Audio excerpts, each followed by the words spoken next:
Chapter 1, Mishnah 6. The Mishnah teaches that Zomimim witnesses are punished only if they are discredited at a specific point in the trial. Zomimim witnesses are not put to death unless the court actually gave a verdict based on their testimony. To illustrate, witnesses testify that a person is liable to the death penalty. The court deliberates and gives its verdict that he is to be executed. At that point, a second pair of witnesses comes and says that the first witnesses were not where they claimed to have been at the time. The first witnesses are Zomimim witnesses and are put to death. However, if the second pair of witnesses comes after the first pair testified but before the court delivered its verdict, the first witnesses are not executed.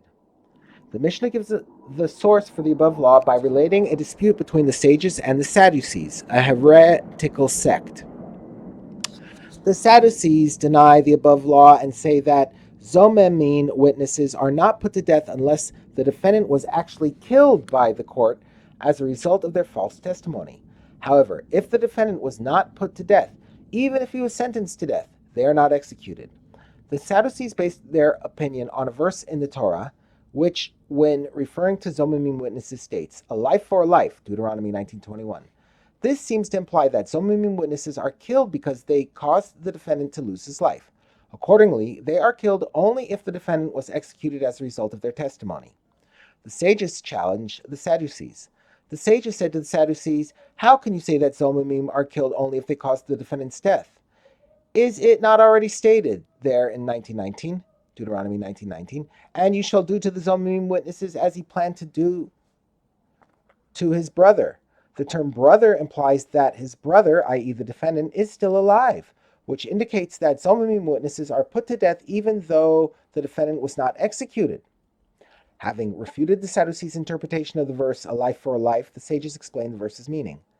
But if so, that Zomimim are punished even though the defendant was not killed, why does the verse state "a life for a life," which implies that Zomimim are killed because they caused the defendant's death?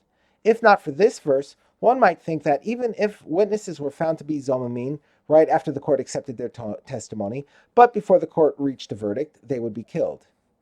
The Torah therefore states "a life for a life." This teaches that Zomimim witnesses are not killed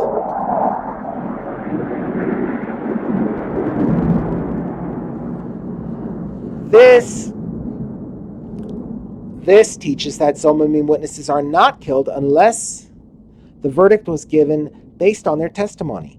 At that point, it is considered as though the defendant's life has been taken, since a person sentenced to death is legally considered dead. Only then can Zomimim witnesses be put to death, a life for a life, as we learned earlier.